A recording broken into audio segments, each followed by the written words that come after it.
to create a custom match in Fortnite. Alright, so what you have to do firstly, before this video starts, I just want to tell you guys, most of the videos you watch on YouTube is a scam. So if there's people telling you you could create a custom match without a creator code, they're scamming you, they're lying to you, they're just trying to make money. But what you have to do, if you have a creator code, you gotta pick a game mode, right?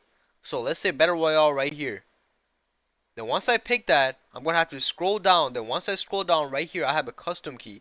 Now for the custom key, you could put anything. So I'm going to put game, right? Click on accept.